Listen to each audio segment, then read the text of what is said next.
Bom, deixa eu me apresentar aqui para quem não me conhece. Meu nome é Rogério. Eu sou formado em Teologia de Umbanda pelo Instituto Pietá e tenho barco sacerdotal também pelo Instituto Pietá. Eu tenho como meu pai principal de formação de barco sacerdotal, Márcio Caim, e o pai Ronaldo Linares, que para quem é do meio talvez conheça bastante. São duas grandes figuras, né, no meio da Umbanda.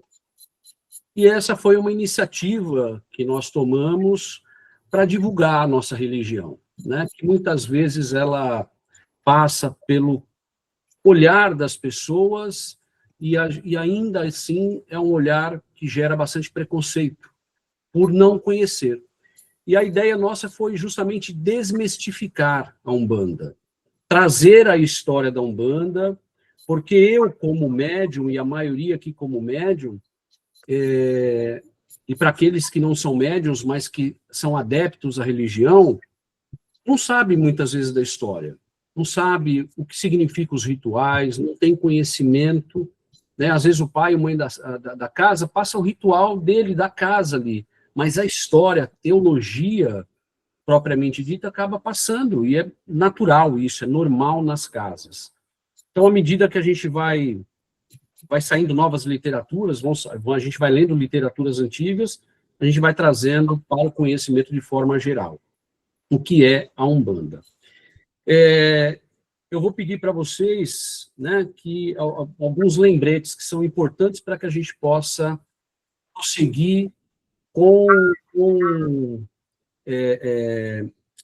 aproveitando bem os nossos estudos. Primeira coisa, esse é um momento que ele é seu. Talvez você consiga se dar uma hora e meia, que seja de estudos. Quantas vezes você conseguiu fazer isso na sua vida? Então, se dê de presente esse tempo, né? Se coloque à disposição da espiritualidade para que ela possa trabalhar com você e você com ela. Então, esse é o primeiro recado, se doe esse tempo. Vocês vão perceber que os nossos estudos, eles são mais dinâmicos. Eles não são estudos assim, onde você fica repetindo, não, a gente quer troca de ideias, às vezes você vai levantar a mão, vai escrever lá no chatzinho, olha, eu tenho tal coisa, eu tenho tal opinião, ótimo, porque isso engrandece os nossos estudos aqui, tá bom? Então, a gente quer deixar a coisa um pouco mais dinâmica. Não se esqueça que nada é por acaso. Cada um de vocês que estão aqui, ó, nós estamos com 62 pessoas na sala agora. Cada um de vocês aqui assumiu um compromisso com vocês mesmos. E segundo, um compromisso que vocês vão ter noção ao longo do tempo com a espiritualidade. Ah, Rogério, mas eu não sou médium, eu não sou trabalhador, eu só frequento, ou eu nem frequento, eu só sou curioso. Fique tranquilo. Você não está aqui por acaso. Nós temos pessoas aqui que são lá da turma 1, da turma 2 e da turma 3.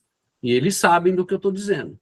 O quanto a espiritualidade, a partir de hoje, ela começa a trabalhar com cada um de nós. Ah, mas é só um estudo teológico, eu vou ter a minha faculdade mediúnica desenvolvida? Não, não é isso. Mas vocês vão entender no decorrer dos nossos estudos que nós somos instrumentos, sendo médiums ostensivos ou não, somos instrumentos da espiritualidade, tá bom? Então, mas isso no decorrer vocês vão perceber. Primeira coisa que eu quero deixar claro, não sou professor, esqueçam isso. Professor são eles em cima, os nossos guias e protetores, essa espiritualidade maravilhosa que nos assiste. Eu sou só um facilitador, alguém que estudou, aprendeu e quer divulgar isso para a maior quantidade de pessoas possíveis. Então, se vocês estão aqui, é porque amanhã vocês vão ter a possibilidade de serem divulgadores também. E é assim que a nossa Umbanda vai crescer de forma sustentável, de forma correta e sem os exageros ou sem os abusos que a gente vê, e principalmente sem o preconceito que existe, tá? Então, eu sou só um facilitador aqui no meio de todos vocês. Eu tenho plena convicção que tem pessoas aqui que sabem muito mais do que eu. Eu não tenho a menor dúvida disso. Por isso que eu estou aqui, porque eu também estarei aprendendo com vocês. Eu vou trazer os temas, a gente vai abordar, mas vai ser uma troca para que todos possam aprender. Para quem já frequenta o centro, para quem já trabalha no centro, como eu disse, vai ser bom, porque o objetivo é que você saiba, aprenda o que há dentro da religião, o que muitas vezes, repito, nós não aprendemos os rituais das nossas casas, que estão certos, estão corretos, mas a parte teológica acaba não ficando clara para que todos aprendam. E aqui nós vamos tirar as dúvidas. Aqui é onde nós vamos trabalhar cada um dos temas e vamos passar por esse tema até que todos compreendam por completo. Nós sempre iniciamos os nossos estudos com um relaxamento, tá? Um relaxamento que vai ser conduzido pelo Jorge, depois ele vai explicar um pouco, mas esse relaxamento ele tem o objetivo principal de baixar a adrenalina de vocês. Na verdade, eu tenho que trazer vocês para um estado alfa, que a gente fala, que é aquele estado onde você vai estar em torno de 8 Hz a 12 Hz. Por que isso, Rogério? Porque facilita o aprendizado. Eu tiro você do mundo lá fora, da sua conexão, porque nossos dias são complicados, não são fáceis, é trabalho, é família, é marido, é esposa, é filho, é muita coisa. Então, preciso te tirar um pouquinho desse ritmo frenético que a gente vive, te deixar num estado alfa, para que você tenha condição de assimilar e sentir a aula de uma forma melhor, tá? Acalma o seu consciente, acalma o seu inconsciente, e aí você vai tocando da forma que você vai absorver melhor.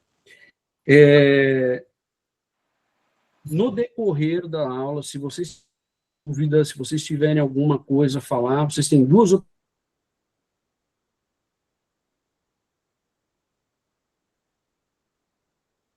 opções. Levantar, olhando lá e, no momento, nos últimos 10 minutos, alguma coisa assim, ou às vezes, se for algo mais contundente naquele assunto que a gente está tratando, ela vai interromper e ela vai colocar no ar aí para a gente estar respondendo. Tá bom? Acho que é isso. Eu vou apresentar para vocês o nosso conselho aqui espiritual, vamos dizer assim, que vai auxiliar, porque hoje nós estamos 63 pessoas já na sala. Eu espero que essas 63 pessoas que entraram hoje, mais aqueles que não puderem entrar, fiquem conosco até o final. O nosso curso, no final, todos que fizeram a turma 1, 2 e 3, viu, nós fazemos, no final, uma formatura, haverá formatura e o certificado para vocês. Vocês serão certificados. Por que isso? Porque você está certificado e você está legitimado perante ao seu centro, ao seu pai, sua mãe de santo, de falar, olha, eu posso começar a dar aula aqui? Por que isso, pessoal? Aliás, eu estou devendo para a turma 3 aqui, hein? Eu vou mandar os PDFs para vocês depois, de tudo que a gente vai estudar, para que vocês possam ou estar relendo, ou estar divulgando, ou estar passando isso para frente. Então, o nosso intuito é esse, fazer com que o maior número de pessoas tenham acesso. Aqui nós não vamos tratar da vertente de Umbanda que o Rogério pratica lá na casa dele. Não. Nós vamos trabalhar a Umbanda de norte a sul do país, aquilo que se predomina. Ah, mas na minha casa eu não acendo a vela desse jeito, eu não firmo desse jeito, eu não... Tudo que acontece dentro da sua casa, o seu pai, a sua mãe de santo, o seu dirigente espiritual estão corretos. E você deverá seguir o que eles falam.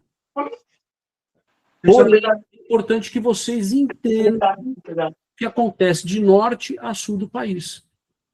O principal apanhado, aquilo que mais se vê, tá bom? Muitas coisas eu vou falar aqui para vocês que eu não aplico na nossa casa.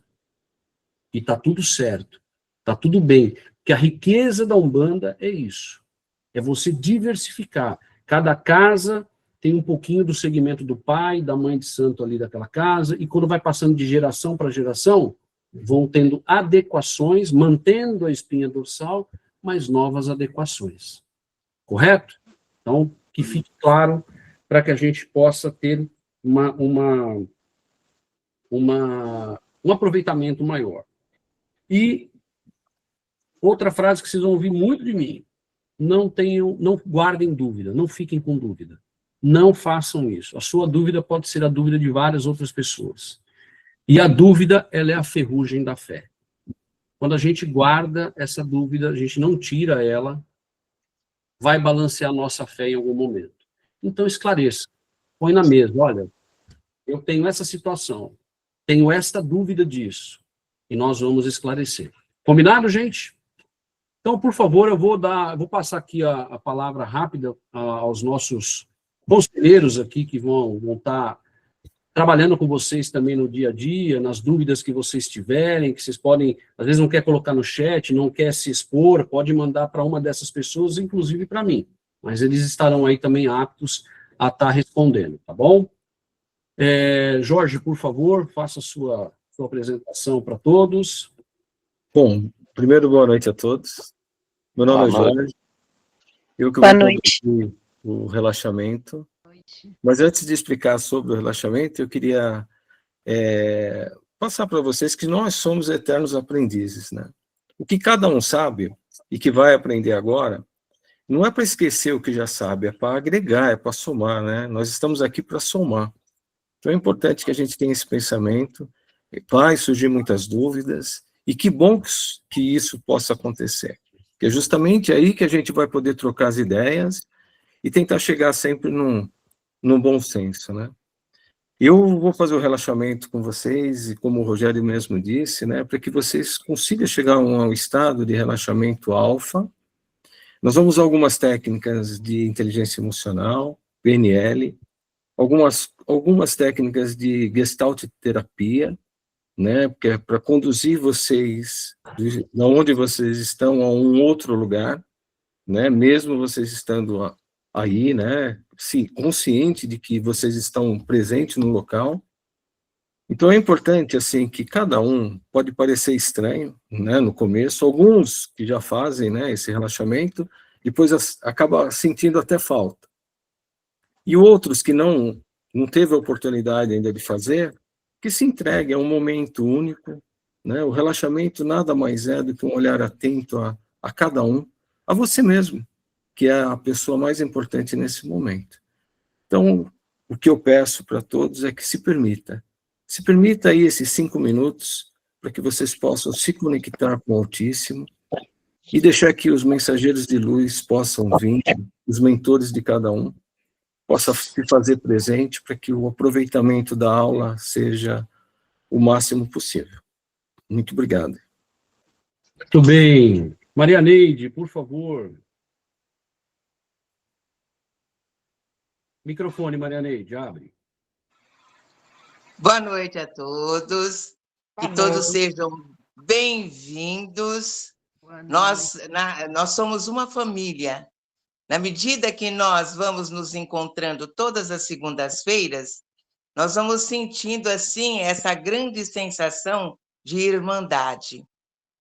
A irmandade que está, assim, num período, caminhando junto à busca da luz, à busca dos esclarecimentos, a busca da verdade, a busca de nós, cada um, ter certeza que nós não estamos caminhando sozinho. Então, esse grupo tem essa magia. Na medida que for passando, nós vamos sentir essa magia de que realmente, qualquer momento, qualquer um de nós, temos alguém do nosso lado. Então, o que precisarem de mim, de amor, de fraternidade, eu estou aqui. Obrigado, Neidinha, obrigado, viu? Iris, por favor. Eu sou Iris, muito feliz de estar aqui com todos vocês, e assim, a gente saber que agora a gente está abrindo um portal, né? Então, eu vou contribuir, né, com toda a espiritualidade, eu não sou uma pessoa que frequenta um terreiro, né, aqui nesse momento, e a importância da gente estudar a teologia, porque tem muitas, como o Rogério falou, tem muita gente que já frequenta terreiro e não tem a base da teologia. Então, aqui a gente vai aprender as origens, e é muito gostoso, eu tenho certeza que vocês vão gostar, porque a teoria engrandece, né, às vezes a prática. E as trocas que são feitas aqui, que o Rogério falou uma coisa muito interessante, que é realmente a finalidade desse grupo é isso. E nessa troca energética de muitas coisas que cada um vai trazer e contribuir, é formada essa egrégora linda que esse grupo já formou desde a primeira turma. A gente saber da importância que cada um de vocês estão aqui e vão representar, a importância desses minutos que a gente vai estar juntos, de uma egrégora de luz nesse mundo que a gente sabe que está precisando de muita luz. Então, se você está aqui, não é por acaso, a gente também não está por acaso nesse grupo, saber dessa importância nesse momento. Então, a gente ter essa base da teologia, das práticas que vão ser colocadas e dessa grande energia de natureza, né, que são os orixás, que são todas essas coisas que o Rogério vai trazer para a gente. E estou à disposição, vamos contribuir, vamos aprender todos juntos, todas juntas, e estou muito feliz de ver carinhas conhecidas aqui. Foi o Marcelo que me introduziu na banda, eu vim do kardecismo, do católico, muita gente deve estar passando por isso, e aí depois comecei, né, com Paula a namorar, minha filha também gosta muito da Umbanda, então tudo vai agregando, então é isso que a gente vai formar aqui, uma egrégora de luz, de alegria, de conhecimento, de amor, de doação, e é isso que a gente está montando aqui nessa noite, está abrindo esse portal. Obrigado, Iris. Patrícia Bela. Boa noite a todos. Conheço muita gente, mas muitos aqui também tem carinha nova aqui, né? Então, meu nome é Patrícia, eu sou esposa do Rogério e estou chegando para tentar agregar aí para vocês e que nesse dia, né, toda segunda-feira, que é o dia da reunião, que a gente tenha a mente aberta para que a gente possa conseguir agregar, tirar sempre um pouquinho, porque sempre algo novo vai surgir, né? E vai surgir muita coisa nova. E tirar as dúvidas, se dá um momento para aprender, para renovar, para se energizar com o Jorge, com a Maria Neide, enfim, né? Que é uma energia ímpar. E eu tô aí. Se precisar também, pode chamar. Um beijo para todos aí. Boa, obrigado, Patrícia. E Sérgio Rota, por favor.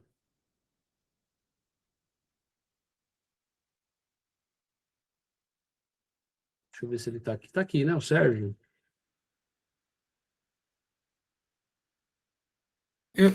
Não, eu acho que ele caiu. Aqui, o Serginho está aqui. Eu vou tentar ver se ele fala com a gente aqui daqui a pouco. Assim que ele voltar, a gente fala aqui. Muito bem, então vamos iniciar com o nosso relaxamento. Jorge, aí uma condução um pouco mais rápida hoje. Sim. Até para a gente possa aproveitar e já entrar na história da Umbanda, que é o nosso primeiro capítulo, o primeiro módulo a ser estudado hoje. Tá certo. A gente vai hoje fazer o relaxamento na força da nossa mãe Iemanjá, que é a nossa querida mãe, e eu acredito que o primeiro relaxamento tem que ser feito dessa forma. Eu vou pedir para que todos encontrem, nesse momento, uma posição confortável.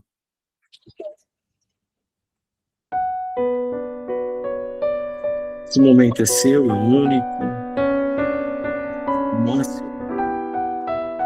Vou pedir para que vocês fechem os olhos. Feche os olhos e aproveite. Dedique a esse momento.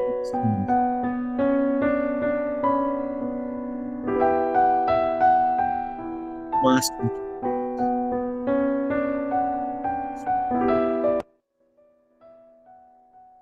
Soltando pela boca e vai relaxando.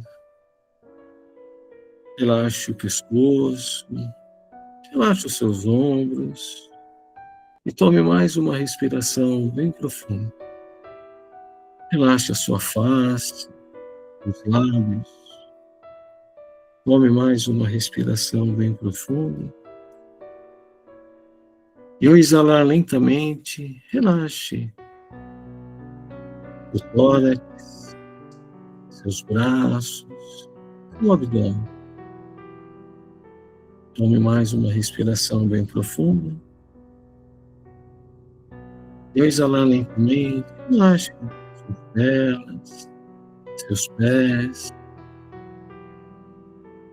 E se houver alguma parte tensa, vai relaxando.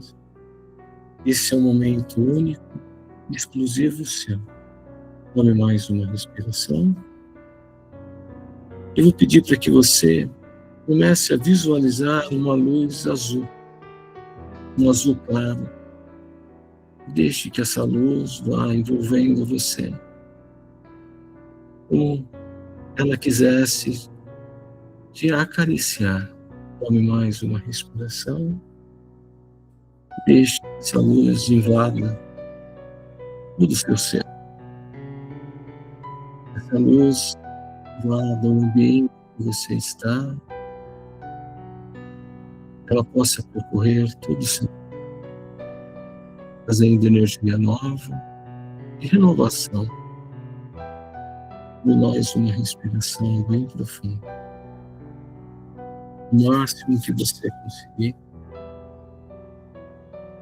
Eu vou pedir para que você imagine, nesse momento, uma praia. Uma praia que você gostaria de estar nesse momento. Sinta nesse local. Nas forças emanentes dessa clima já. Tome uma respiração bem profunda. O máximo que você conseguir. E hoje é um momento especial porque nós formaremos a nossa primeira egrégora da 4ª turma, onde todos vocês são convidados a participar. Tome uma respiração bem profunda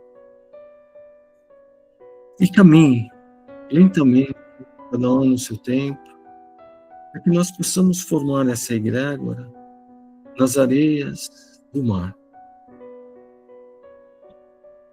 Eu pedi para que todos se sintam descalços, que possa receber essa energia. E vamos formar a nossa egrégora.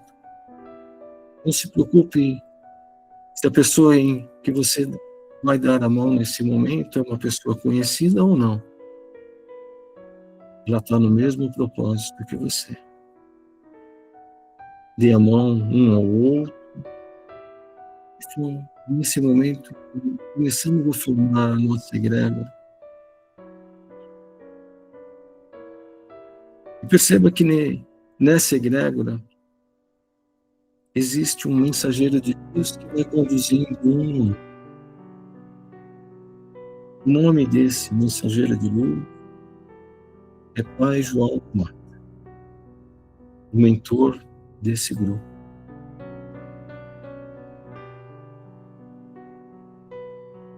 A brisa do mar acariciando seu rosto, o vento balançando os seus cabelos. Escute as ondas do mar, o cheiro do mar. Deixe que cada mente faça parte e fortaleça ainda mais cada um.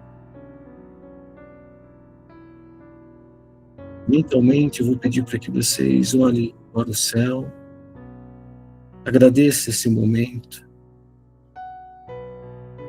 e olhem ele se formando, nos desenhos no infinito. Como se nesse momento eu estivesse agradecendo a presença de todo mundo. Tome uma respiração bem o máximo que você conseguir e deixe que aquela luz que percorreu o seu corpo no início esteja com você nesse momento, percorrendo o seu corpo, dos pés à cabeça, ao seu chakra coronário, e que essa luz, nesse momento, se liga ao céu, ao sagrado. Tome uma respiração bem profunda.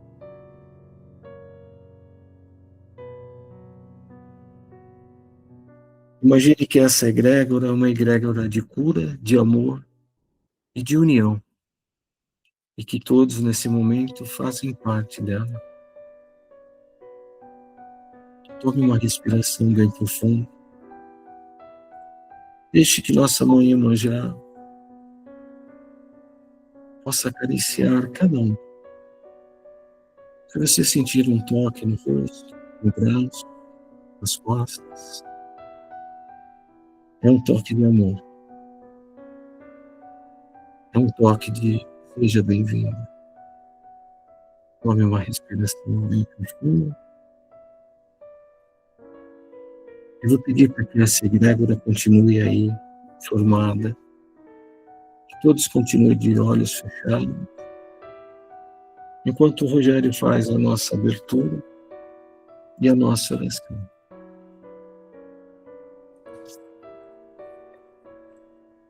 Ainda diante dessa egrégora formada, com as bênçãos de Mãe Iemanjá, nossa grande mãe, que nos envolve agora como família, como irmãos de fé, como pessoas que buscam o mesmo propósito, que é aprender e servir a caridade dentro da nossa querida Umbanda. Pedimos aos nossos guias e protetores espirituais, aos nossos mentores, aos guias-chefes de cada um de vocês, para que estejam, através dos seus fluidos, levando o conhecimento, levando a luz a cada um. E rogamos a Jesus, a toda a força e energia de Pai Oxalá, a Deus, nosso Olorum, para que derrame sobre toda essa egrégora também as suas bênçãos. Porque através dela alcançaremos graças e faremos graças. Proporcionaremos graças àqueles que necessitam. Que os nossos guardiões e guardiãs estejam nos envolvendo em segurança e harmonia a partir de agora. E que Pai João da Mata, com toda a sua legião de trabalhadores, possam estar com cada um de nós, fazendo com que possamos aprender a intuir, a discernir aquilo que vai ser passado nessa noite e nas demais. Rogamos, por fim, a todos os orixás, que cada uma das energias de cada orixá, a partir de hoje, recaia sobre cada um de nós, e que essa egrégora se una a outras egrégoras desde a turma 1 de teologia, para que os mensageiros de luz possam adentrar a crosta terrestre e, através de nós, executarem os seus trabalhos. Que assim seja e assim será. Lentamente, movimentem os seus pés, movimentem as suas pernas, mexam os seus dedos das mãos, movimentem as mãos, os braços, vão retornando para o aqui, para o agora. Isso, movimentem, abram os seus olhos. Isso, estejam novamente aqui conosco. Muito bem, muito bem. Gostaram aí do relaxamento que foi feito? É sempre bom, sempre bem-vindo.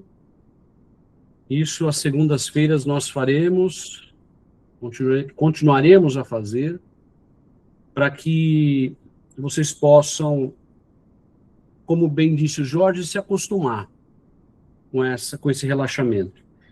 Eu coloquei um videozinho de manhã, onde eu falei para vocês ali que nosso curso de etologia não é só um curso para aprender, para ficar, né, repetindo, lendo, vendo.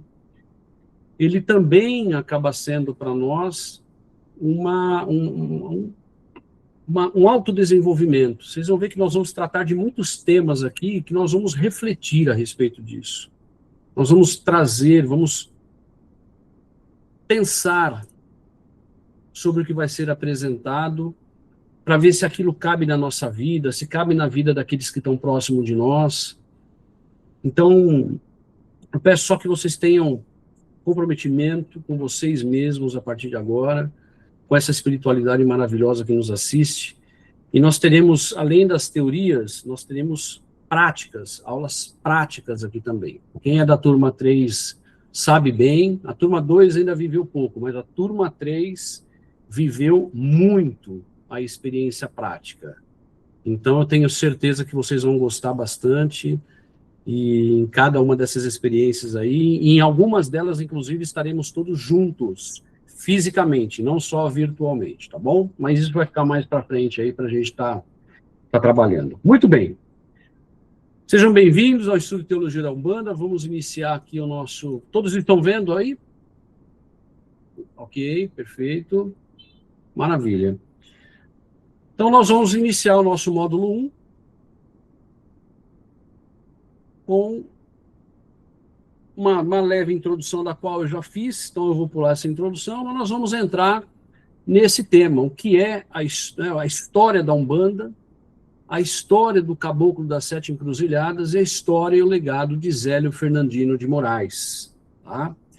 Mas, Rogério, todo mundo hoje tem um monte de vertentes aí que fala que o Zélio não fundou a Umbanda. Não. Nós não vamos entrar neste tema. Nós não vamos discutir se quem fundou foi A, foi B ou C. O que nós vamos fazer é fundamentar a partir de Zélio Fernandino de Moraes. Por que isso? Porque é o que nós temos catalogado, mais do que catalogado, é onde surgiu, disseminou, vamos dizer assim, disseminou diversas vertentes da Umbanda. Diversas vertentes da Umbanda nasceram pós-Zélio. Antes do Zélio, você tinha Cabula, você tinha Macumba, Carioca, você tinha uma série de outros. Aliás, desde que teve o primeiro ser humano na Terra, nós podemos dizer que havia mediunidade, correto? Perfeito? A mediunidade ela está desde o primeiro ser humano encarnado aqui. Por quê? Porque ele era um espírito que encarnou. Então, desde o primeiro ser humano que pisou nessa terra, como ele era espírito, naturalmente nós estamos falando de uma encarnação, um processo que envolve a mediunidade, que é a reencarnação. Reencarnou um ser humano. Muito bem. Então, mediunidade existe há milênios, desde que o homem surgiu na face da Terra, com o seu primeiro processo reencarnatório neste planeta. Ok? Esquece outros planetas e outras dimensões, mas nesse planeta. Então, claro que a Umbanda ela ganhou uma performance, nós vamos estudar e vamos ver aqui, oriunda, vindo lá do Candomblé, vindo da Cabula, vindo da Macumba, vindo do próprio catolicismo, vindo do próprio kardecismo, e essa miscelânea toda se fundou através da Umbanda. E quem deu esse título, quem fez, quem construiu, vamos dizer assim, esse primeiro passo doutrinário, foi Zélio Fernandino de Moraes. Então nós vamos trabalhar a partir dele aqui. O que é a Umbanda? Eu garanto que muita gente, muito trabalhador de corrente, se você faz uma pergunta dessa para ele, sem pensar o que é Umbanda, muitos não vão saber responder. Porque é uma coisa engraçada, a gente não se pergunta realmente. A gente vai e trabalha. A gente vai lá, entra, incorpora, aprende ali, mas nunca se pergunta o que é a Umbanda. O que traz a Umbanda? Então, nós vamos aprender esse conceito, que ele é extremamente importante para nós, trabalhadores ou não trabalhadores, iniciantes da Umbanda ou não, que já são praticantes há muito tempo. A resposta do caboclo das 7 encruzilhadas é a seguinte, é que a Umbanda é a manifestação do espírito para a caridade. Então, você, através dessa resposta caboclo das 7 encruzilhadas, nós temos uma resposta bastante singela. A Umbanda, porém profunda. A Umbanda é a manifestação do espírito para a caridade. Muito bem. Se você quer dar uma explicação mais técnica do que é a Umbanda, eu poderia dizer para vocês o seguinte, que a Umbanda, ela é uma religião espiritualista, ritmada. Por que ritmada? Porque nós temos sons dos atabaques e as palmas. Então, ela é ritmada, ritualizada. Por quê? Porque ela deve ter rituais próprios. Existem rituais, fundamentos que são da Umbanda. Então, ela é espiritualista, ritmada por causa do som e das palmas, ritualizada devido aos seus diversos ritos, e de origem euro-afro-brasileira, ou ameríndia, como a gente chama aqui também. Por que isso? Porque nós trazemos, sim, a Umbanda traz, não importa qual a vertente da Umbanda que você tem. Ela vai trazer, você vai se deparar muitas vezes com o estudo doutrinário do kardecismo, que é europeu. Você vai se deparar com o catolicismo, através do sincretismo, das imagens que a gente vê no Congá, de São Jorge, São Sebastião, Nossa Senhora, próprio Jesus. Então, nós trazemos isso da Europa, trazemos do catolicismo romano. Brasileira, ou melhor, afro, por quê? Porque tem os sons dos atabaques, tem a manifestação dos próprios pretos velhos que foram escravizados e trazidos para cá. Temos os orixás, que são puramente africanos, nós vamos entender mais para frente. Então, nós temos essa mistura afro. E brasileira ou ameríndia, por quê? Porque nós trabalhamos com os caboclos, que, aliás, é o que mais predomina dentro da Umbanda. Os caboclos. Os índios, os indígenas, perdão, os povos originários. Então, a Umbanda, ela é uma religião, mais tecnicamente falando, ela é uma religião espiritualista, ritmada, ritualizada, de origem euro-afro-brasileira ou euro-afro-ameríndia. Essa é a resposta mais técnica que nós teríamos para dar. Então, ela é espiritualista, que eu acabei não comentando. Por que espiritualista? Porque há comunicação direta com os espíritos. Há uma relação direta de espiritualidade energética com a natureza, com todos os seres que envolvem a natureza. Há essa relação energética, então ela é espiritualista também. Tá bom? A Umbanda, ela acredita em diversos deuses. Vocês acham que a Umbanda acredita em diversos deuses? Então vamos lá. A Umbanda, gente, ela acredita num único Deus. Assim como os católicos, assim como os evangélicos, assim como os kardecistas, nós umbandistas somos monoteístas, ou seja, nós acreditamos em um único Deus, que é o Criador de todas as coisas.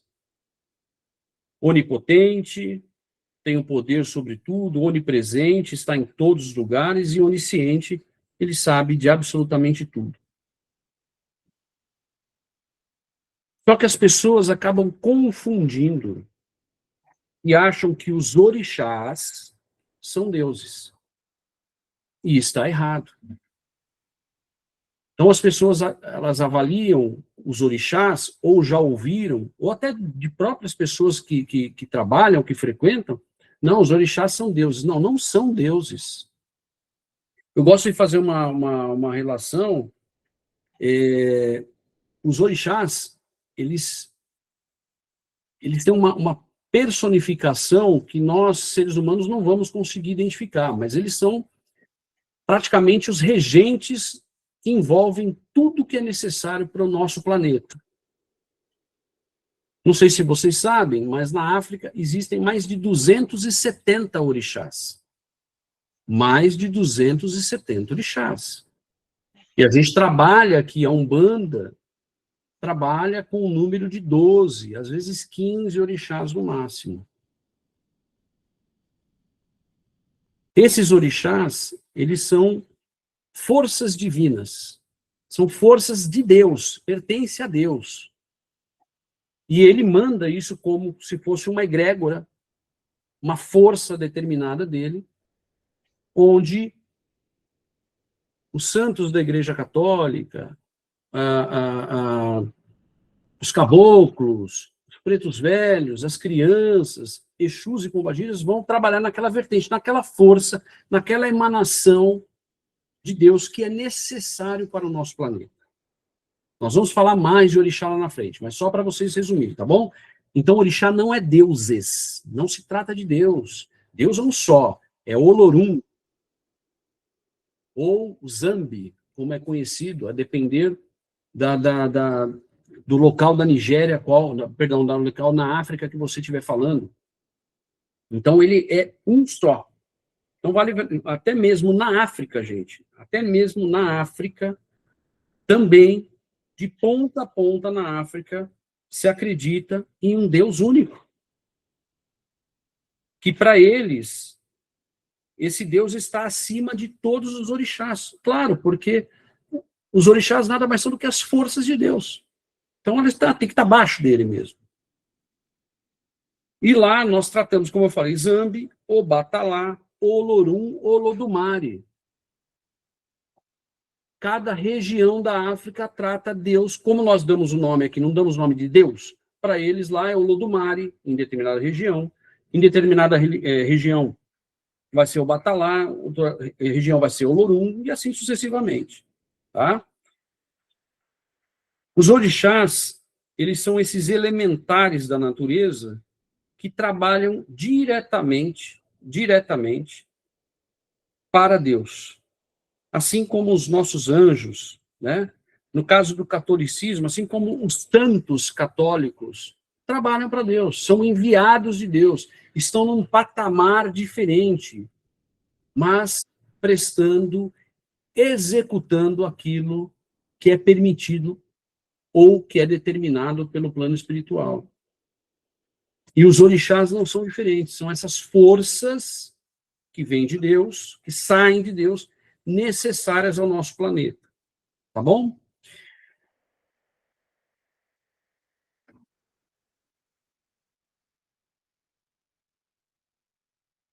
Deixa eu ver aqui, que tem alguém aqui. Rogério. Oi. Rogério, Oi. Tem uma dúvida aqui, você quer já esclarecer ou você vai esperar depois? Vamos lá, pode falar. A Fabiana lembrou, pode ser uma dúvida de muitas pessoas. Vai ter apostila ou é interessante que se faça um caderno de notas, algumas anotações? Acho que é importante a gente já falar isso agora, né? Nós, sempre no final de cada módulo, eu vou enviar a apostila, tá? Mas eu acho importante, aqueles que quiserem fazer algumas anotações, que façam, porque nem tudo que está na apostila, eu falo mais, às vezes muito mais do que está na apostila, a verdade é essa. Né? Porque são coisas que vão vindo, vão surgindo. Então, se vocês quiserem ter um caderninho de anotação, façam, porque isso vai ser bom para vocês. Tá bom? Muito bem. Tem, acho que, gente entrando aí. Sejam muito bem-vindos, tem gente entrando aí. Muito bem. Sejam bem-vindos, seja bem-vinda. Então, Só para a gente exemplificar aqui, para vocês terem uma ideia, nós temos Jesus Cristo como nosso governador do planeta, o que é bem difundido, principalmente no espiritismo e no kardecismo, que ele é o grande governador do planeta. Jesus Cristo, o maior médium que a humanidade já teve, que já presenciou, né? É um ser humano que nasceu, ou teve a sua reencarnação, claro que diante de vários processos que a gente vai ver mais para frente, mas Jesus Cristo, ele trabalhava, ele nasceu, ele determinadamente veio para o planeta na força de Oxalá. Pegou essa energia de Deus, de Oxalá, que é a fé, que é a paternidade, aquele que cuida, aquele que arrebanha. Ele tinha muito predominante essa energia chamada Oxalá para nós, essa energia de paz da fé. E é por isso que ele executou tão bem o caminhar dele aqui na Terra. A marca que ele já deixa para nós há 2026 anos. Então, certamente é um grande ser humano, um excepcional médium e de uma magnitude de evolução espiritual absurda, mas esteve aqui conosco. Então, vocês percebam em que força que ele veio nessa força de Oxalá.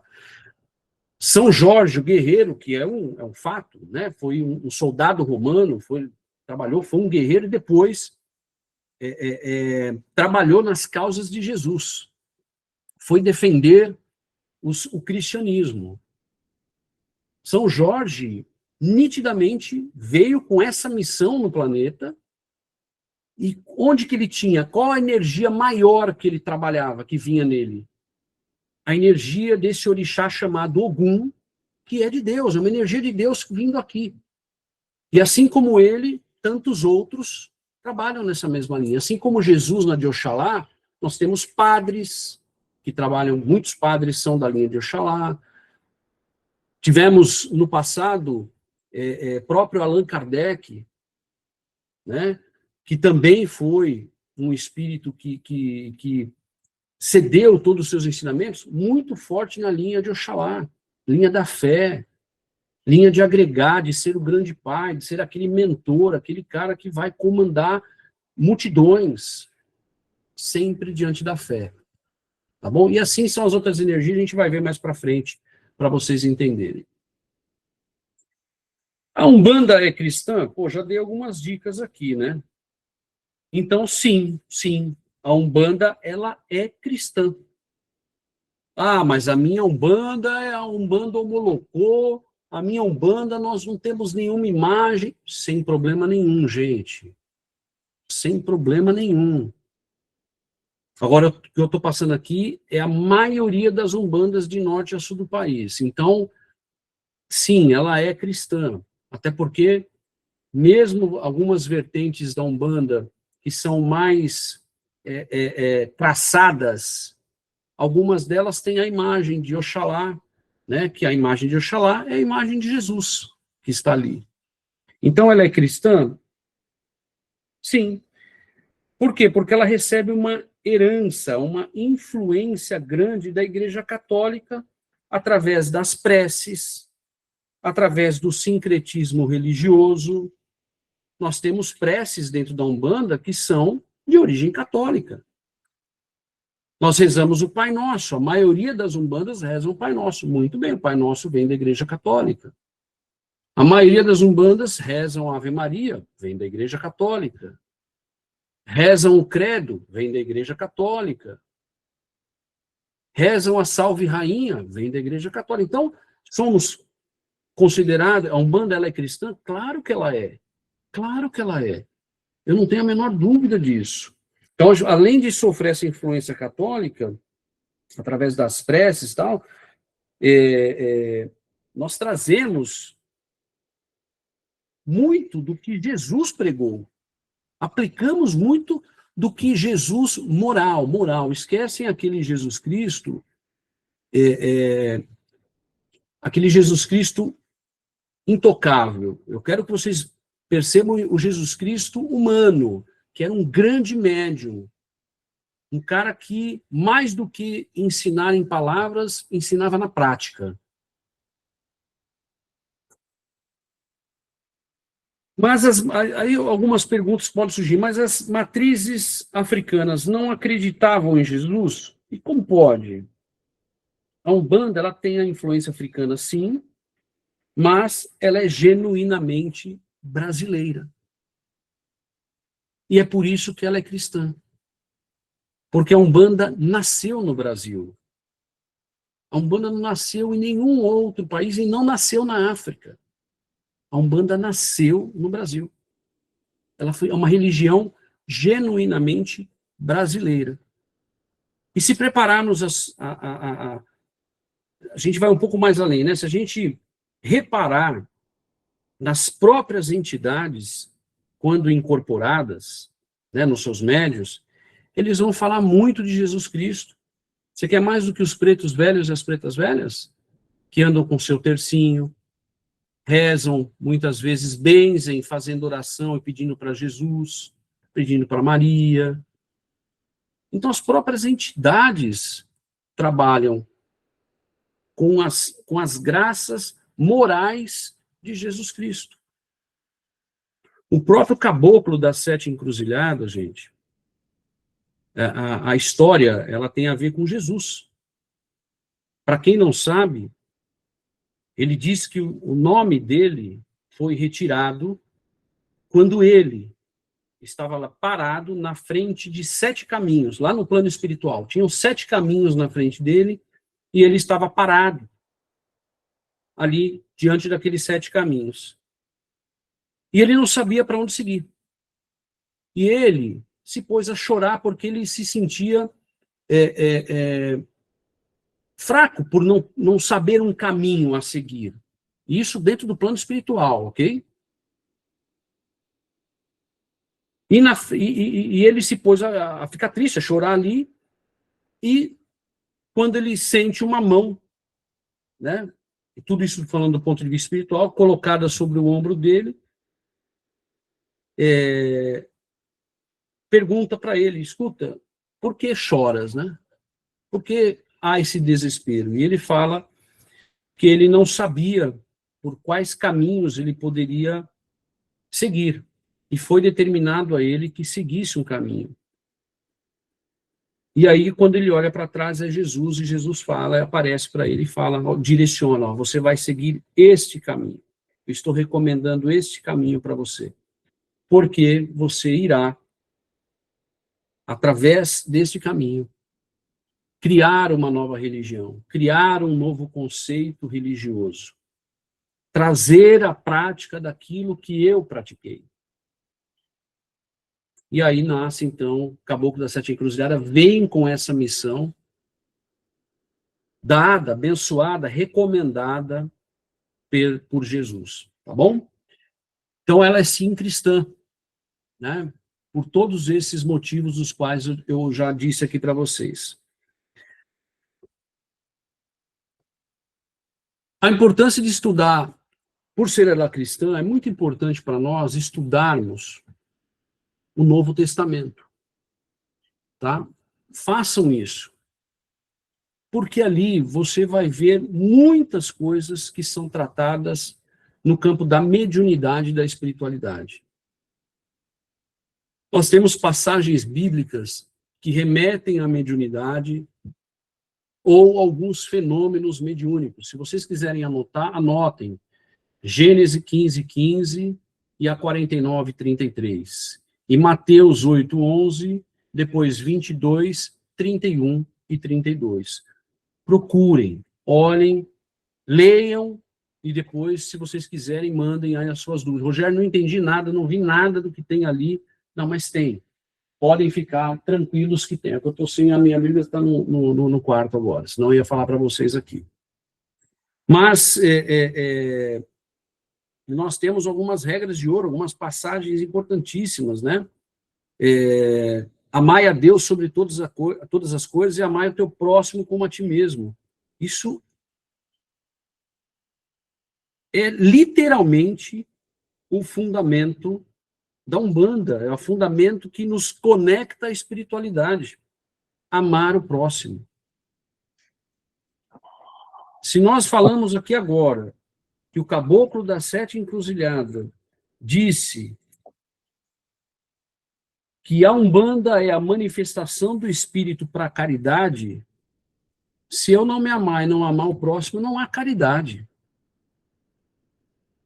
Eu não consigo fazer caridade.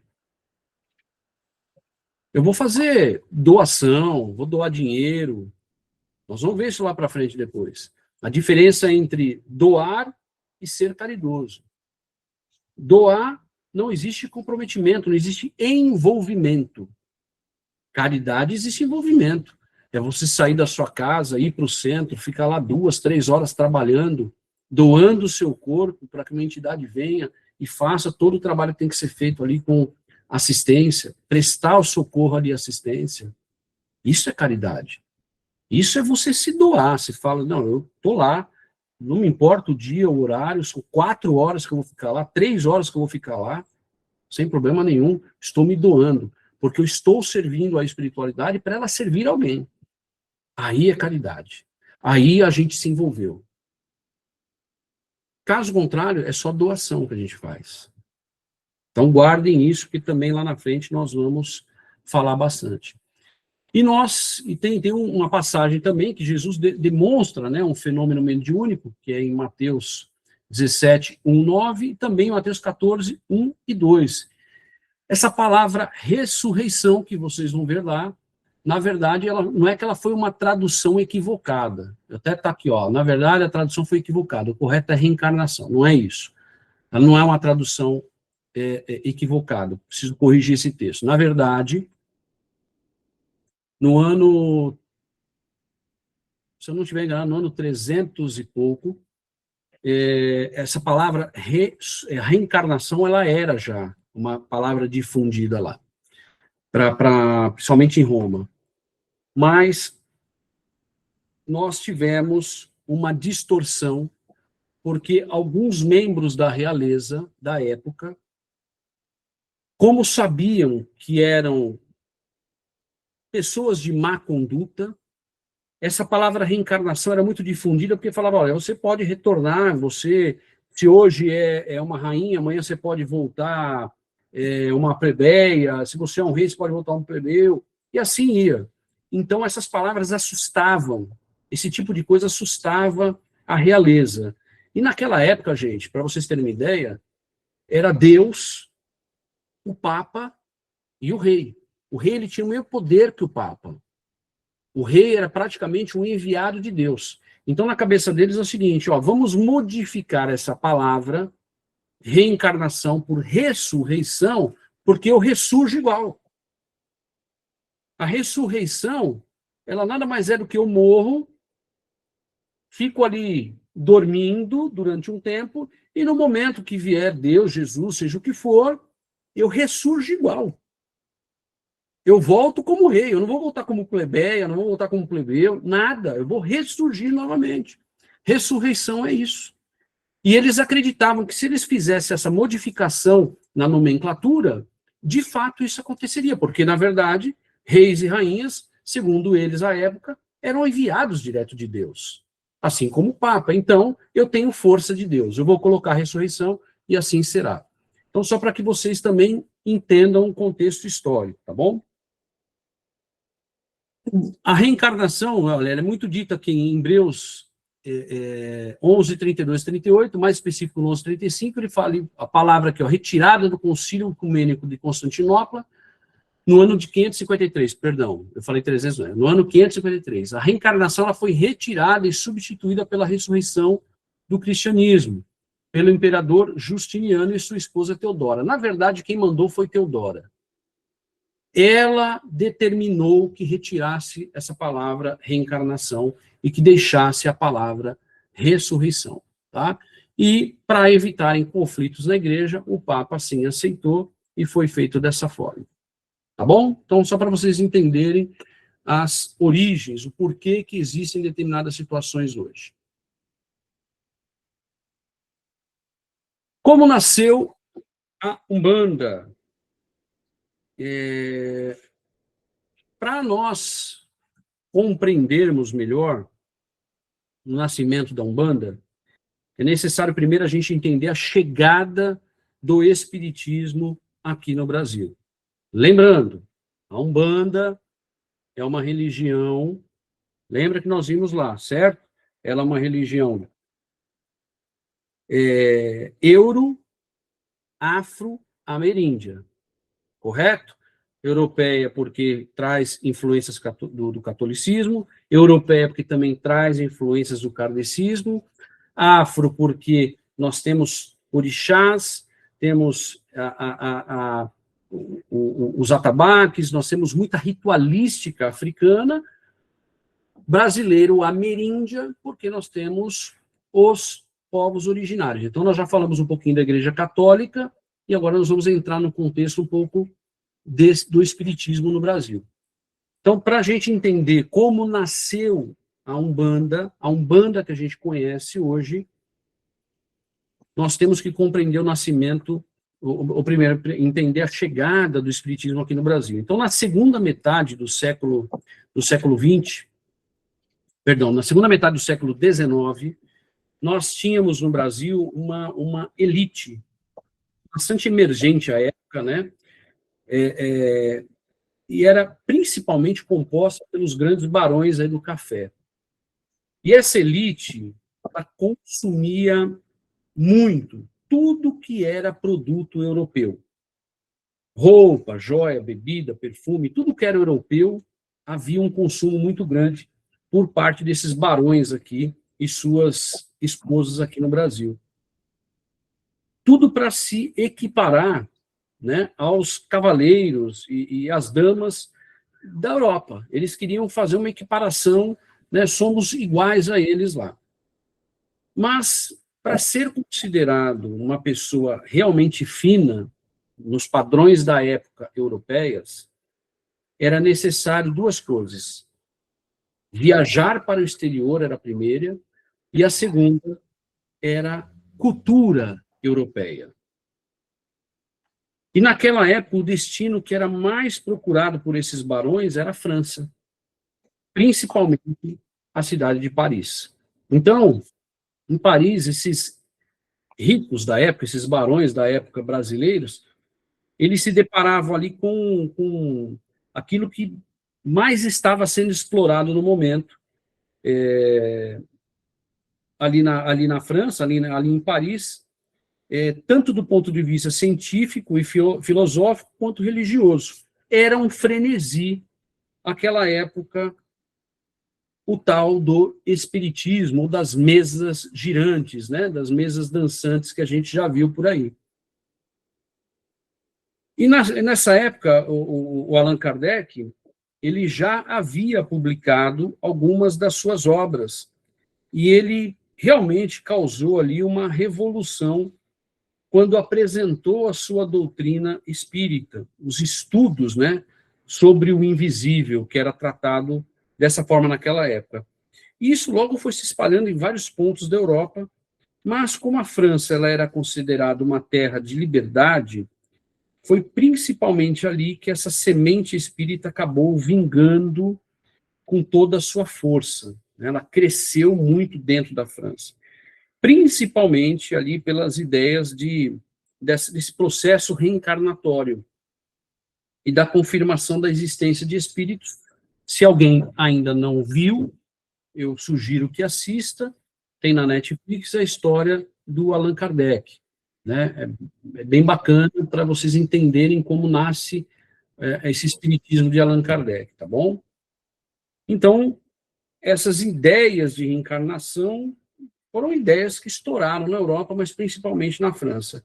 Então, os barões, os aristocratas lá da época aqui no Brasil, eles, quando iam para lá, eles traziam tudo que fazia sucesso na Europa. Roupa, como eu falei, bebida, perfume, adoravam falar francês, né, ao trazerem frases prontas francesas. E, como eu disse, o conhecimento, a cultura, era algo que eles gostavam. E transformava eles ainda mais nobres daquilo que já eram. E conheceram, claro, estando lá, naturalmente eles conheceram esses centros espíritas, que também era uma novidade na França. Não era algo tão difundido, né? Então, a doutrina espírita ela teve que vir pelos mais abastados ao Brasil, chegar ao Brasil através dos mais abastados, dos barões, dos aristocratas, para que se fosse divulgado, né, pelos escravos, e que não teriam crédito nenhum, se fosse como já havia, na verdade, porque as manifestações espíritas já estavam aqui. Quando os escravizados faziam lá os seus rituais, havia manifestação ali dos espíritos, naturalmente havia, só que não tinha credibilidade. Agora, você traz algo da França, tudo pomposo, não, porque estou trazendo a doutrina espírita. Poxa, é claro, naturalmente isso ia ganhar uma outra conotação na época, né? Se hoje é assim, imagine naquela época. Então é importante lembrar que mesmo após ali 1888, com a libertação dos escravos, os sentimentos para com esses nossos irmãos negros ainda eram de intenso menosprezo, bastante menosprezo. E isso fazia com que a credibilidade deles fosse duvidosa. Por isso, por muitas vezes, o trabalho dentro do espiritismo no Brasil, e aí ele foi surgindo essas casas que foram, de certa forma, sendo disseminadas, trazidas pelos barões, trazidas pela essa oligarquia, por essa aristocracia, e aí ela foi se disseminando dentro do país, dentro do Brasil. Alguém falou alguma coisa? Alguém quer falar alguma coisa? Não? Acho que foi o Felipe que estava com o microfone aberto. Ah, então tá. Não sei se ele quer falar, não sei. Quer fazer algum comentário? Não? Então tá bom. Então é certo dizer, sim, que a manifestação dos espíritos, vamos dizer assim, negros, indígenas, já era sabido, já era comum na época, mas isso era em situações pontuais, porque os médios com os dons mais aflorados normalmente utilizavam dessa faculdade mediúnica da incorporação apenas para fazer os benzimentos, né? Ocorre nos primeiros centros espíritas, então, ocorre que nos primeiros centros espíritas, muitos médiuns incorporavam, olha só, a oligarquia trouxe os centros espíritas para o Brasil. Ali havia uma massa de aristocratas, barões do café, pessoas de alto nível. E, de repente, essas pessoas começaram a incorporar negros e indígenas. Imagina a situação. Eles, todo pomposos, querendo trazer tudo que aprenderam na França, faziam as suas mesas, copiavam exatamente a doutrina, e, de repente, ali na mesa vinha um preto velho, uma preta velha, vinha um indígena se apresentando como caboclo. Isso foi um choque. Isso foi um tremendo choque. Como?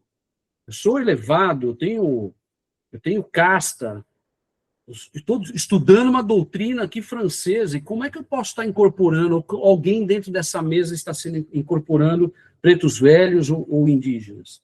Então, quando isso acontecia, a entidade ela era convidada a se retirar.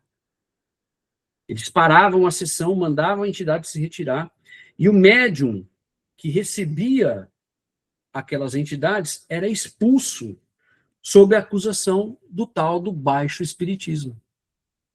Você não pode frequentar mais aqui, você vai embora, porque você tem aqui o baixo espiritismo com você.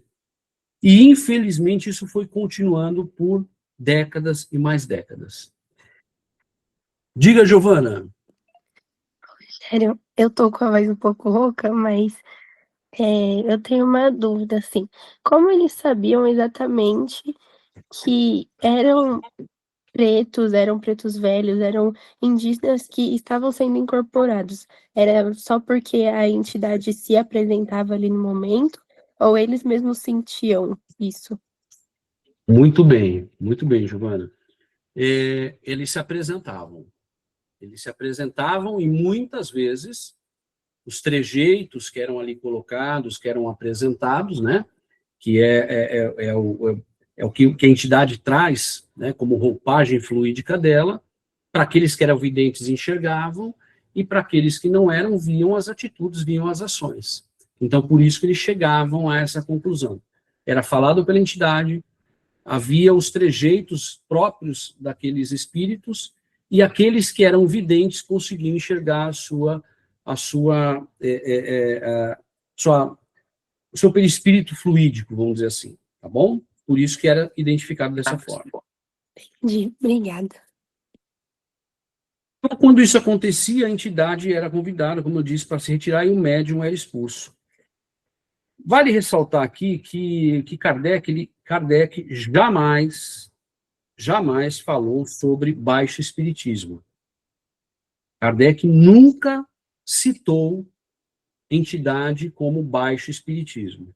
Pelo contrário, ele dava espaço a todos os espíritos para que pudessem se apresentar, para que eles pudessem falar.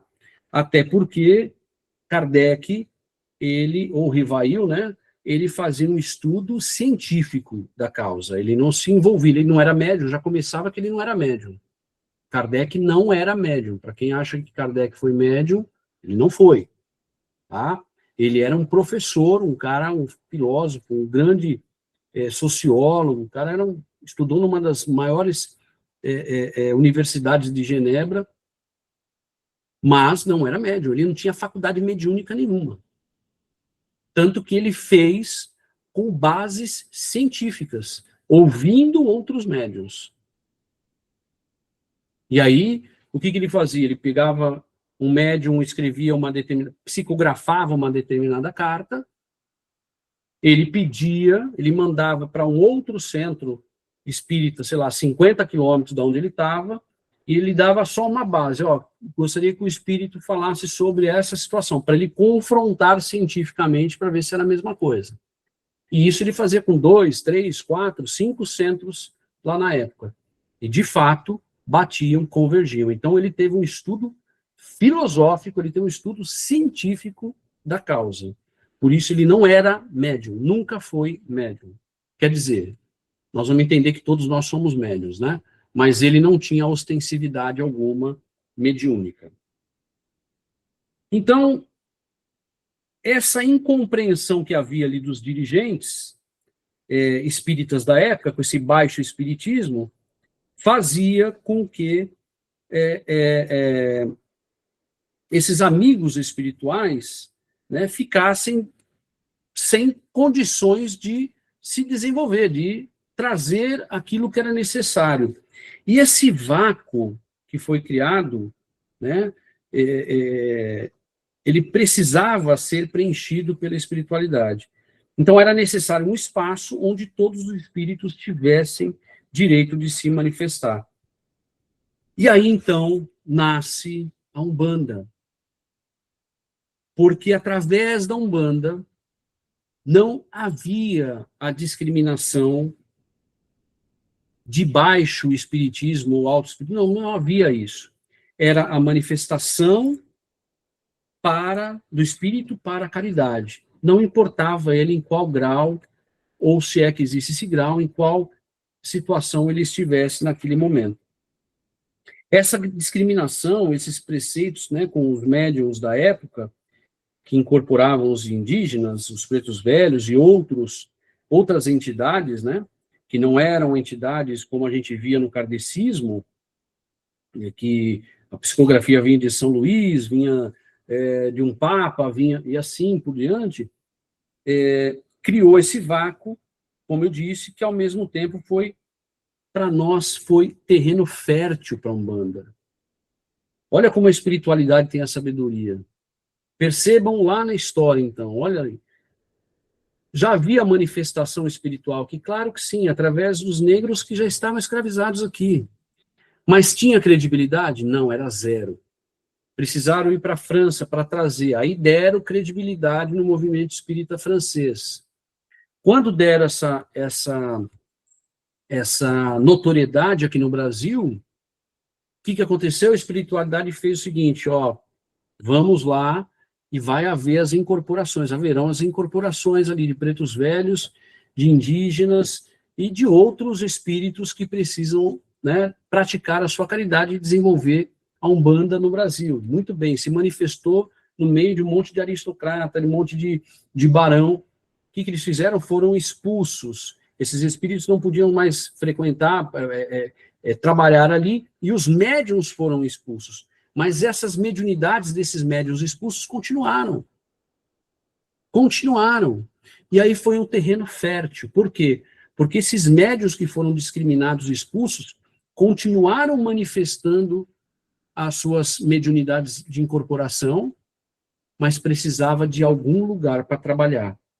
E é aí, então, que esse terreno fértil existente, deixado por esses centros espíritas, é que nasce a nossa querida Umbanda aqui no Brasil, através da reunião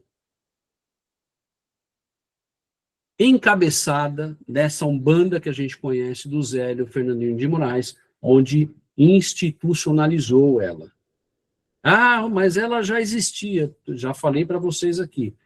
Existia cabula, existia macumba, principalmente a macumba carioca, existiam outros segmentos religiosos, que já existiam as suas incorporações, sem dúvida alguma.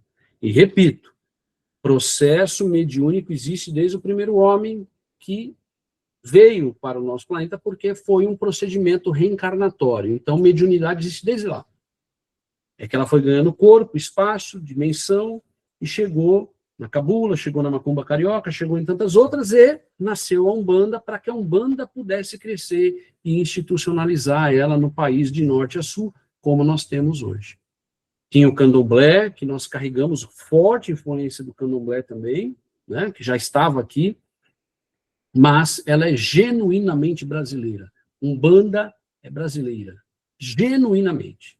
Não tem, a Umbanda não é africana, ela não é europeia, a Umbanda ela não é do kardecismo, ela não é do catolicismo, ela não é do candomblé, do candomblecismo, ela não, ela é genuína, ela é dela, é criada, formada com todas essas bases. Então, a partir daí, nós temos a Umbanda. E ela nasce nesse terreno fértil, onde o kardecismo praticado no Brasil, o espiritismo praticado no Brasil, expulsava ali os seus médiuns, expulsava e não permitia aquela espiritualidade que para eles era uma espiritualidade de baixo padrão, incorporarem nas suas rodas, nas suas mesas brancas. E aí foi batata, né? Campo fértil aí para que a Umbanda nascesse. Tá bom? Muito bem, a aula 1 a gente encerra aqui.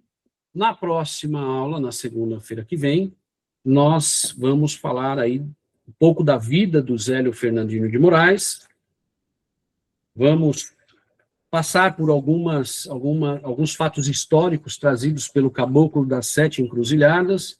Vamos falar do primeiro trabalho umbandista com o nome Umbanda, chegado aqui ao Brasil, e as raízes do culto umbandista, para que a gente aí compreenda e feche esse módulo do módulo 1.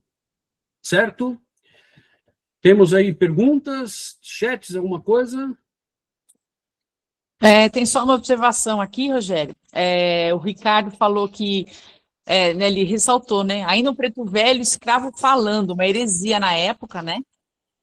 E a Patrícia colocou aqui uma observação que essa confrontação das perguntas que o Kardec fazia para vários espíritos e tempos distantes, fazia com que ele depois fizesse a confrontação, e aí ele colocava a resposta, né? Quando ele tinha várias respostas iguais, ele só fazia o compilamento da obra dele, porque ele tinha várias informações iguais, né? essa observação que a Paty colocou. Perfeito, perfeito. Resposta dada aí pela Iris. E no caso do Ricardo aí, né, Ricardo, imagina, né, a época era uma heresia, né, e é algo que eu imagino, olha, eu não consigo sentir, né, mas eu consigo imaginar, acho que eles entravam em colapso ali na mesa, porque o negro era um escravo, era um objeto, e como que aquele objeto estava ali incorporando na mesa, e detalhe, né, eu tenho plena convicção que vinha ainda com espírito de amor fraterno. Se não bastassem todas as humilhações sofridas, os castigos severos, ainda vinha talvez ali com palavras de fraternidade e amor.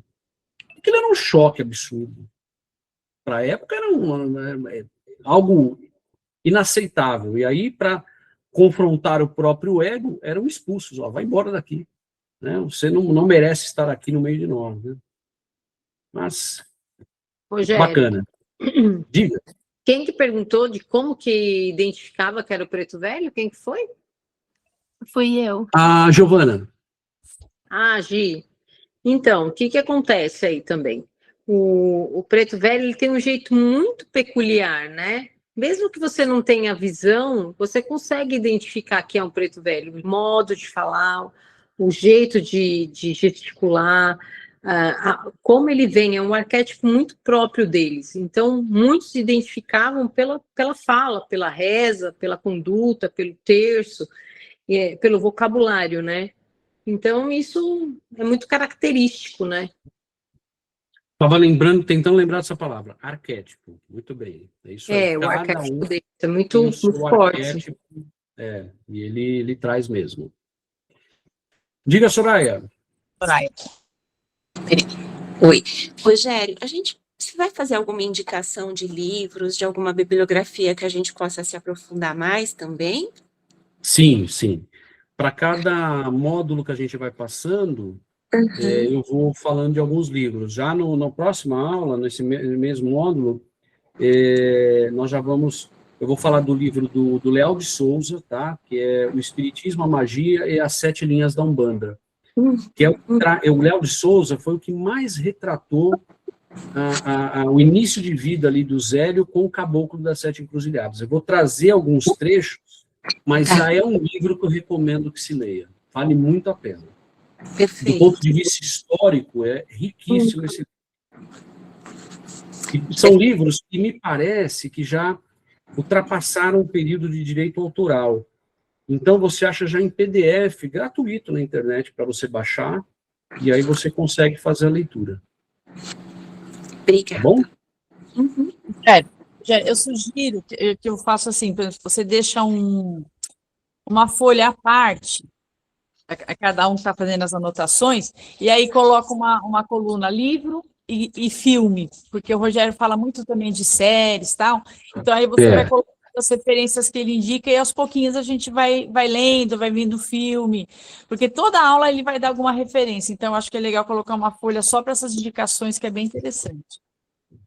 Boa, Iris, boa. Eu vou recomendar filmes mesmo, e aí depois a gente vai até discutir alguns filmes aqui, que quando a gente entrar mais no lado mediúnico mesmo, que vai ser legal. Muito bem. Alguém mais, alguma dúvida? Não? Ok. Então, vou pedir para que a Maria Neide, por favor, faça o encerramento. Esse encerramento nós teremos também todas as segundas-feiras. E se surgirem dúvidas, pessoal, olha, tem a Iris, tem a Patrícia, tem o Jorge, tem a Maria Neide e o Sérgio. O Serginho está por aí, Sérgio? O Sérgio Rota? Aqui, Rogério, estou aqui. Meu querido irmão. O Serginho também está aqui. O Sérgio também tem uma vasta experiência dentro do kardecismo. Nosso médium hoje lá de corrente também na casa. Tem um conhecimento assim maravilhoso e vai poder também auxiliar vocês. Então, podem consultar qualquer um de nós aqui, que eu tenho certeza que vocês vão estar em boas mãos. tá bom? Serginho, fala um pouquinho de você aí, o pessoal não te viu no comecinho. Sou repetente da turma 2. Somos. Muito bem, então contem com essa turma aí que vai agregar muito para todos vocês. Muito macumbeiro. Muito macumbeiro, né, Marcelo? Então, Neidinha, querida, vou pedir para que você faça o encerramento para nós dessa nossa primeira aula, dessa turma maravilhosa que eu adorei. Gente, ó, ficaram 59, porque 2 eu vi que caíram realmente, não conseguiram voltar e mandaram. Mas ficamos aqui, ó, praticamente 60 pessoas aqui nessa primeira segunda-feira, e espero ver essas carinhas aí todas, hein? Olá, hein?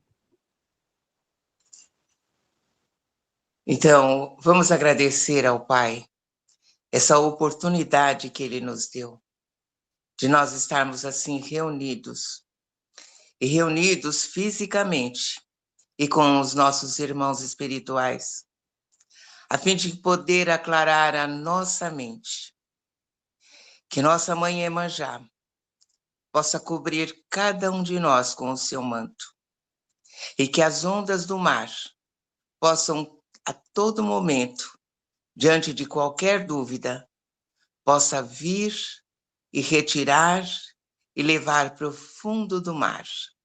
E quando retornar, retornar a clareza, retornar a serenidade, para que nós possamos continuar.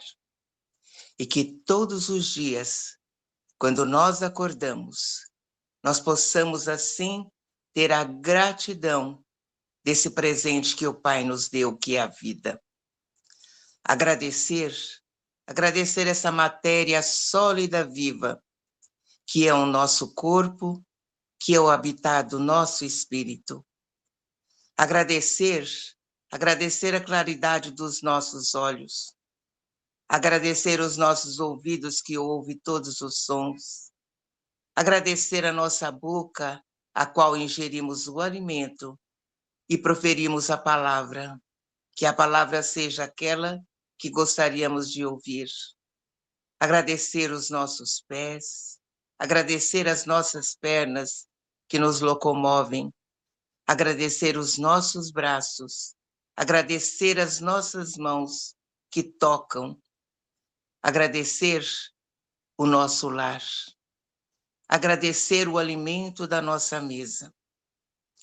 E quando chegar a noite, quando nós colocarmos a nossa cabeça no travesseiro, possamos dizer: Senhor, em paz eu deitarei e dormirei, porque só Tu, Senhor, me fazes repousar em segurança. Que o nosso mentor, Pai João da Mata, possa cobrir cada um de nós com o seu flecheiro certeiro de amor, de paz e de serenidade. Graças a Deus, meu Deus. Graças a Deus, meu Deus, pelo dia de hoje, louvado seja Deus. Pai Oxalá, muito obrigado. Pai Oxalá, muito obrigado. Pelo dia de hoje, louvado seja Deus. E aos orixás, muito obrigado. E aos orixás, muito obrigado. Pelo dia de hoje, louvado seja Deus. Pai João da Mata, muito obrigado. Pai João da Mata, muito obrigado. Pelo dia de hoje, louvado seja Deus. E aos mensageiros, muito obrigado. E aos mensageiros, muito obrigado pelo dia de hoje, louvado seja Deus. E ao Rosário, muito obrigado. E ao Rosário, muito obrigado pelo dia de hoje, louvado seja Deus. E aos meus irmãos, muito obrigado. E aos meus irmãos, muito obrigado pelo dia de hoje, louvado seja Deus. Graças a Deus, graças a Deus, graças a Jesus. E que possamos ter uma boa noite. E até a próxima semana. O Pai assim vai nos permitir. Graças a Deus. Que assim seja.